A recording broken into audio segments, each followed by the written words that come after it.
최근에 가슴 아픈 철학 사상 하나를 접하게 되었습니다.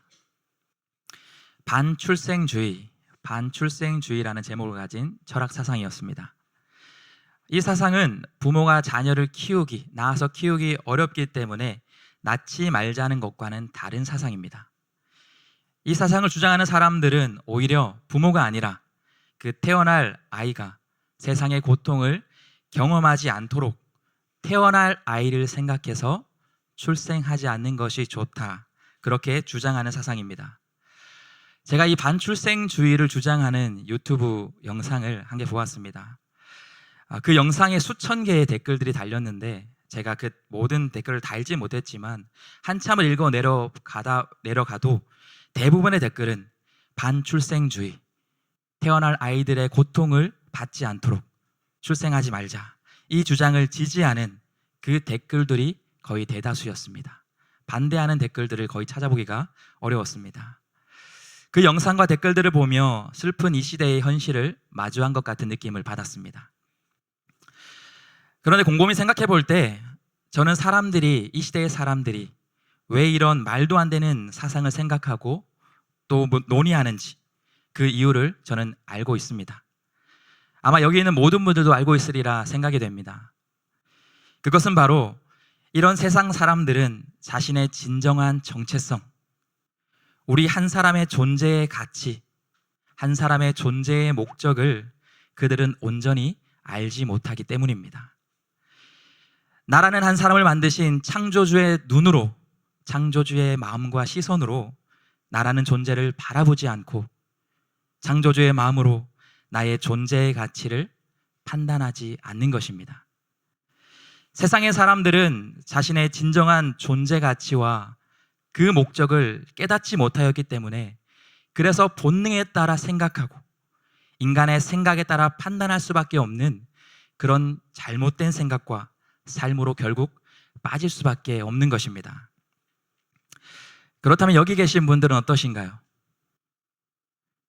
여러분은 진정으로 여러분의 자신의 가치를 깨닫고 있다 확신할 수 있으신가요? 진정으로 나의 존재의 가치를 나는 분명히 알고 나의 존재의 목적을 따르며 그렇게 살아가고 있다 자부할 수 있으신가요? 아니면 우리도 세상 사람들처럼 나의 진정한 정체성을 잃어버린 채 왜 사는지, 어떻게 살아야 하는지 그 방향과 목표를 잃어버린 채 허둥지둥 그렇게 살아가고 있지는 않으신가요? 우리 그리스도인들이 잊지 말아야 할 것이 있습니다. 그것은 하나님이 우리 각자에게 부여하신 나의 정체성입니다. 그리스도 안에서 나의 존재의 가치를 분명히 알고 존재의 목적을 붙들고 우리 그리스도인은 살아가야 합니다. 그래서 우리가 오늘 이 에베소서 말씀을 함께 살펴보며 한 가지 핵심 요지만을 붙들고 말씀을 나누기를 원합니다.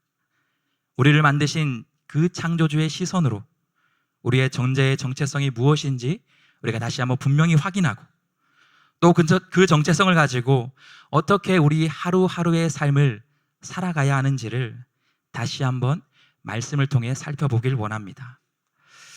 먼저 본문의 핵심을 담고 있는 대지를 저를 따라 함께 고백해 보길 원합니다.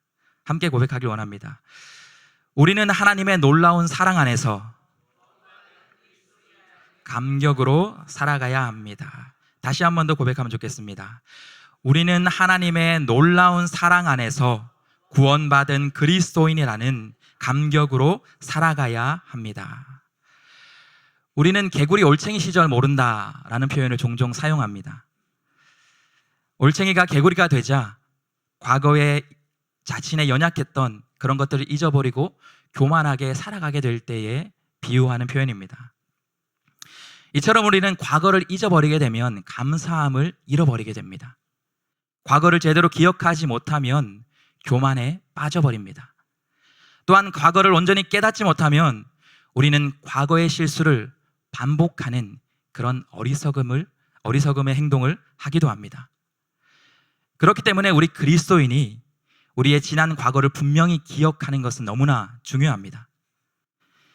지금은 우리가 그리스도인이 되어서 이 자리에 거룩하게, 우아하게, 그리고 깨끗하게 이 자리에 나와 예배하고 있지만 우리는 과거 우리의 존재가 어떠했는지를 항상 기억할 수 있어야 합니다.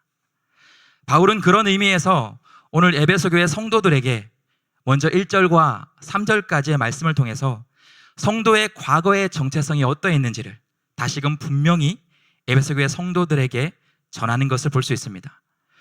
우리가 1절을 다시 한번 살펴보게 될 텐데 원어의 의미를 좀 더 잘 번역한 새번역 버전으로 우리가 다시 한번 함께 보길 원합니다. 새번역 버전을 1절을 보게 되면 바울은 이렇게 이야기합니다. 여러분도 전에는 허물과 죄로 죽었던 사람들입니다. 1절을 통한 바울의 선언은 너무나도 분명합니다. 우리는 과거에 끔찍한 상태에 놓여있던 존재다라는 것을 말하는 것입니다. 바로 과거 우리 모두는 죽었던 사람들이었습니다. 이 죽음이 무엇인지 우리는 너무나 잘 알고 있습니다. 바로 영적인 죽음, 하나님과의 단절된 죽음입니다. 우리의 육체는 호흡하고 살아가고 있는 것 같지만, 두 눈을 버젓하게 뜨고 살아가고 있는 것처럼 보이지만 실상은 죄로 인해 함께할 수 없는 그 존재가 된 상태, 이것이 바로 하나님 없이 살아가는 세상의 모든 사람들의 현재의 정체성이자 또한 성도의 과거에도 분명히 존재했던 성도의 정체성이었습니다. 그렇기 때문에 영적인 죽음 가운데 그렇게 살아가는 사람들은 이렇게 살아갈 수밖에 없다, 바울이 분명히 이야기합니다. 2절과 3절 두 구절을 통해서 그 사람들의 특징을 세 가지 이렇게 말합니다. 2절을 보면 그때의 너희는 그 가운데서 행하여 이 세상의 풍조를 따랐다. 첫 번째로 하나님과 단절되어서 영적인 죽음 가운데 살아갔던 사람들의 특징은 세상의 풍조를 따라 살아갑니다. 세상의 가치와 방향을 따라 살아가는 것입니다. 두 번째는 공중권세 잡은 자를 따릅니다. 공중권세 잡은 자, 바로 그 사탄을 따르며 살아갑니다. 하나님의 뜻을 따르는 것이 아니라 사단의 뜻을 이끌려 그렇게 살아가는 존재가 될 수밖에 없는 것입니다. 그리고 세 번째는 3절을 통해 바울이 이렇게 얘기합니다. 전에는 우리도 다 그 가운데서 우리 육체의 욕심을 따라 지내며 육체와 마음이 원하는 것을 하여 다른 이들과 같이 본질상 진노의 자녀였다. 하나님과 단절되어 영적인 죽음 가운데 놓여있는 그 존재들은 세상을 따라 살고 사단을 따라 살고 자신의 육체와 마음을 따라 살아가는 그러한 사람들이었다라고 분명히 이야기합니다.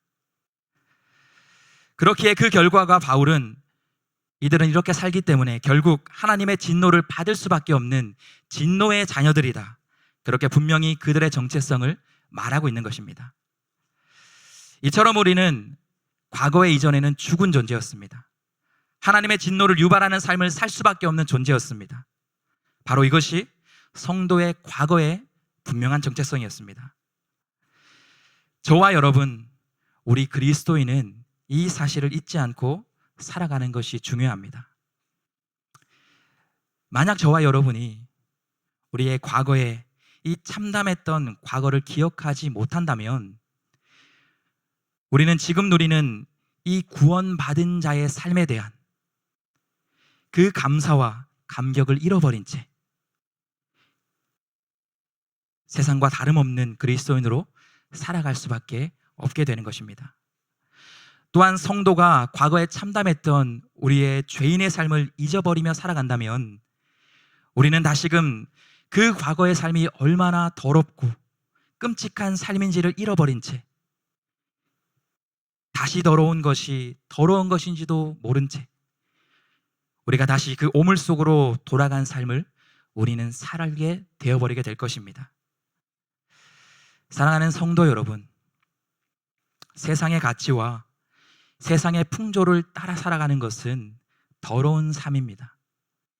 육체가 원하는 대로, 마음이 원하는 대로 그렇게 살아가는 것은 이전에 죽은 자들이나 살아가는 삶의 방식입니다. 사단의 권세에 굴복하고 따라가는 삶은 다시 죽은 망자의 삶으로 우리 스스로 들어가 버리는 것입니다. 혹여나 과거에 끔찍했던 우리의 삶을 잊어버린 채 지금 다시 예전처럼 세상을 따라 살고 육체와 마음을 따라 살고 그리고 사단을 따라 살아갔던 모습이 여러분의 지금 모습 가운데 남아있다면 지금 이 시간 그 모습을 돌이킬 수 있길 바랍니다. 또한 동시에 우리는 반드시 기억해야 합니다. 이런 끔찍한 과거에서 구원해 주신 그 삶을 우리가 영원히 잊지 않고 그리고 매일매일 그 감사와 감격으로 살아가야 한다는 바로 그 사실입니다. 바울은 이제 4절과 6절을 통해서 구원받은 그리스도인이 된 것이 정말 얼마나 놀랍고 은혜로운 것인지 다시 한번 에베소교회 성도들에게 상기시키며 선포하는 것을 볼 수 있습니다. 4절과 6절의 말씀을 우리가 다시 한번 함께 읽어보도록 하겠습니다. 함께 읽겠습니다. 시작.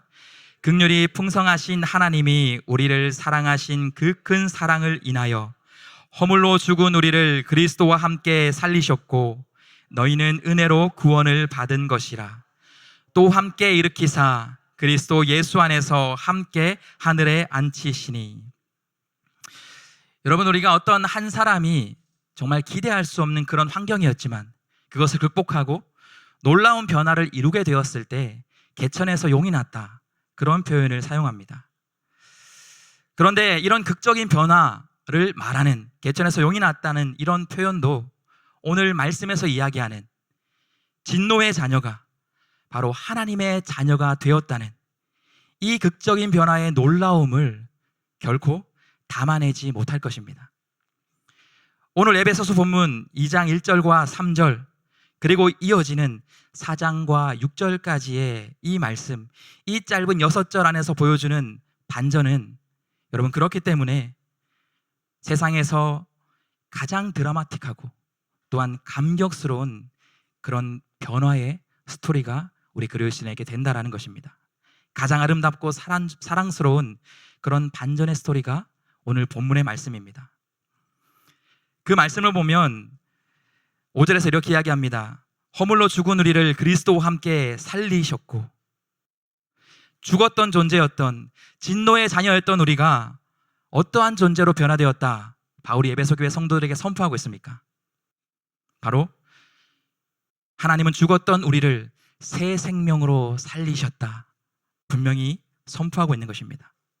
또한 6절을 보게 되면 또 함께 일으키셨다, 우리를 그리스도와 함께 살리신 것뿐만 아니라 함께 일으키셨다, 부활의 영광을 맛보게 해주셨다는 것입니다. 이제 우리의 육체의 생명이 끝나더라도 우리 모든 그리스도인들은 예수와 함께 다시 일으킴을 받는 그 부활의 영광을 얻게 된 것입니다. 또한 6절을 이어서 보면 그리스도 예수 안에서 함께 하늘에 앉혀주셨다, 하나님은 분명히 우리에게 선포하고 있는 것입니다. 이전에 우리는 하나님과 원수되어 결코 가까이 할 수 없고 그 관계가 완전히 단절되었던 우리였다면 우리는 예수 그리스도와 함께 이제 그 영광스러운 보좌에 함께 앉게 되는, 우리가 너무나도 상상할 수 없는 그 영광에 참여한 자가 바로 저와 여러분 그리스도인이라는 사실입니다. 오늘 말씀을 보게 되면 이 반전의 스토리 가운데 놀라운 반전이 하나 더 있다는 것을 우리가 발견할 수 있습니다. 그것은 바로 이 모든 역전의 스토리가 바로 우리의 어떠함이 아니라 하나님의 풍성하신 긍휼로, 하나님의 그 크신 사랑으로 인하여, 하나님의 큰 사랑으로 인해, 또한 전적인 은혜이자 하나님의 값없는 선물로 주셨다라는 바로 그 사실입니다. 4절의 말씀은 이렇게 이야기합니다. 긍휼이 풍성하신 하나님이 우리를 사랑하신 그 큰 사랑을 인하여, 바로 앞절까지 세상을 따라 살고 사단을 따라 살고 육체와 마음을 따라 살았던 진노의 자녀였던 우리를 긍휼의 풍성하신 그 하나님의 은혜로, 그 사랑으로 인하여 우리를 회복시켜 주셨다라는 것입니다. 또한 8절은 이렇게 이야기합니다. 우리 8절의 말씀을 함께 한 목소리로 읽어보도록 하겠습니다. 8절의 말씀 함께 읽겠습니다. 시작. 너희는 그 은혜에 의하여 믿음으로 말미암아 구원을 받았으니 이것은 너희에게서 난 것이 아니요 하나님의 선물이다.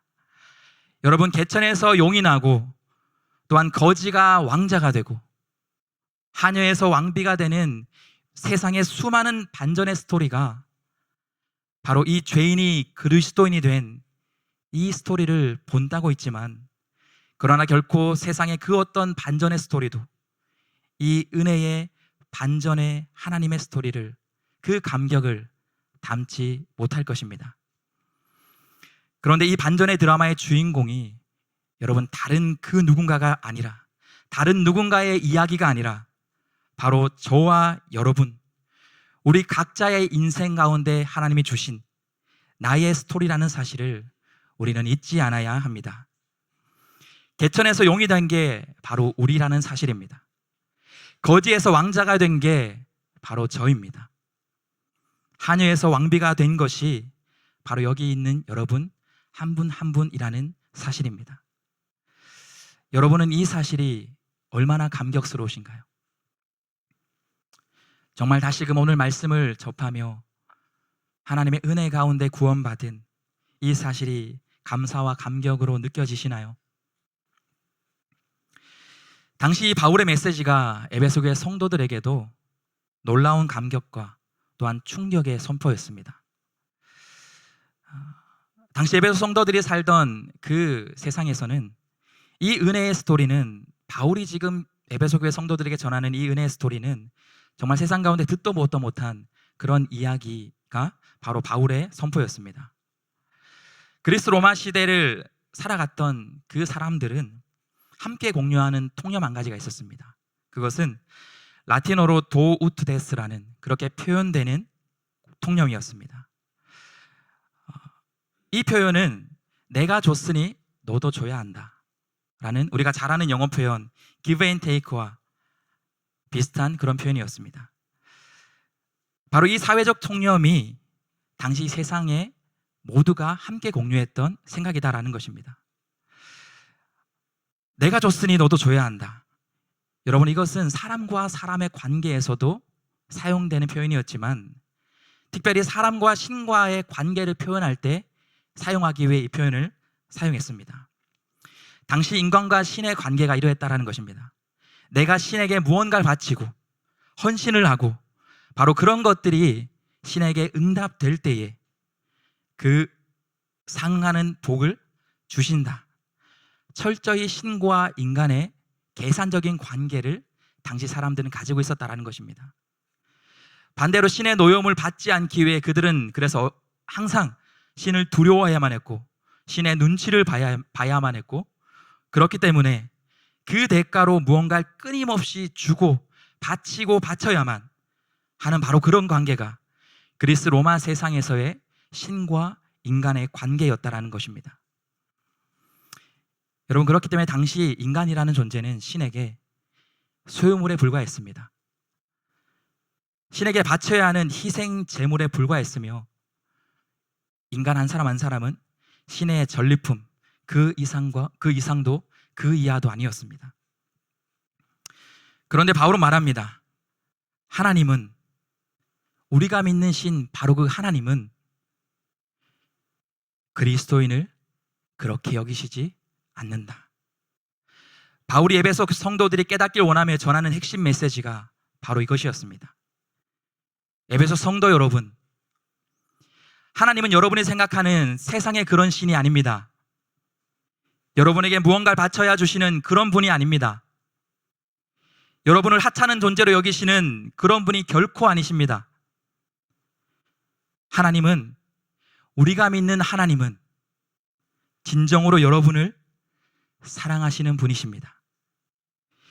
여러분이 아무 것을 드리지 않아도 끊임없이 무언가를 주려 하시는 그런 분이십니다. 여러분을 희생제물로 삼아 존재할 수 있는 그런 가짜 신이 아니라 오히려 그분이 여러분을 살리시려 기꺼이 희생제물이 되신 분이 바로 우리 주 하나님이십니다. 자신만 영광스러운 보좌에 홀로 앉아 그 모든 것을 군림하고 독식하는 세상의 신처럼 모시는 로마 황제와 같은 존재가 아닙니다. 바로 그분은 영광스러운 그분의 보좌에 우리를 함께 안치시려 하시는, 우리를 아들과 딸로 양자 삼아주신 바로 그 하나님이 우리가 믿는 하나님이십니다. 이 놀라운 말씀이 바로 2000년 전 자신이 얼마나 존귀한 존재의 가치를 가진 한 사람인지 세상에 살며 잊어가던 에베소 성도들에게 선포된 하나님의 말씀입니다. 그리고 또한 오늘날 바로 우리에게, 바로 이곳에서 동일하게 우리의 진정한 존재 가치를 회복해 하시려고 하나님은 우리에게 주신 하나님의 말씀입니다. 우리 가운데 이 사실을 잊은 채 여러분 어느 순간 이전의 진노의 자식의 때처럼 세상을 따르고 육체와 마음이 원하는 대로 살아가고 있고 사단이 원하는 대로 그렇게 끌려가며 여러분 살아가고 있는 모습이 있다면 다시 한번 하나님이 우리를 회복시켜 주신 그 놀라운 정체성, 우리의 존재의 가치를 회복할 수 있길 예수님의 이름으로 축복합니다. 우리는 하나님의 놀라운 사랑 안에서 구원받은 자가 되었고 또한 하나님의 놀라운 부활의 영광에 이미 참여한 자가 되었습니다. 그리고 저와 여러분은 하나님이 자신의 영광의 보좌에 함께 앉히려고 하는 하나님과의 완전한 관계가 회복된 존재라는 사실을 기억하며 살아가시길 바랍니다. 오늘 본문은 이러한 우리를 그래서 한 문장으로 너무나 명확하게 이렇게 정의하는 것을 보게 됩니다. 우리가 새번역 성경으로 오늘 10절의 말씀을 그 가운데 파란색으로 색칠된 구절만 함께 읽어보겠습니다. 시작. 우리는 하나님의 작품입니다. 우리의 존재의 가치, 바로 그것을 오늘 성경은 우리가 하나님의 작품이라 너무나도 분명하게 저와 여러분에게 선포하고 있는 것입니다. 여러분 이 사실을 정말 굳건히 믿으신다면 이 시간 다시 한번 저를 따라 이렇게 고백하면 좋겠습니다. 나는 하나님의 작품입니다. 여러분 정말 그 사실을 신뢰하며 고백하셨나요? 우리 다시 한번 더 진심으로 이 말씀을 붙드는 마음으로 다시 한번 고백하면 좋겠습니다. 나는 하나님의 작품입니다. 우리 좌우분들에게도 한번 그렇게 축복하며 인사했으면 좋겠습니다. 당신은 하나님의 작품이십니다. 우리가 앞선 구절들 오늘의 말씀을 이해했다면 우리는 왜 하나님의 작품인지, 우리가 왜 하나님의 작품일 수밖에 없는지를 우리는 분명히 알 수 있습니다. 그것은 우리의 어떠함이 아닌 우리가 잘나고 우리가 똑똑하고 우리가 어디가 특별해서가 아니라는 것을 성경은 분명히 이야기합니다. 우리는 오히려 세상을 따랐고 육체의 욕심을 따랐고 사단을 따르던 도저히 작품이라 정의함을 받을 수 없었던 진노를 사기에 합당한 오히려 망작이 바로 저와 여러분의 예전의 모습이었습니다.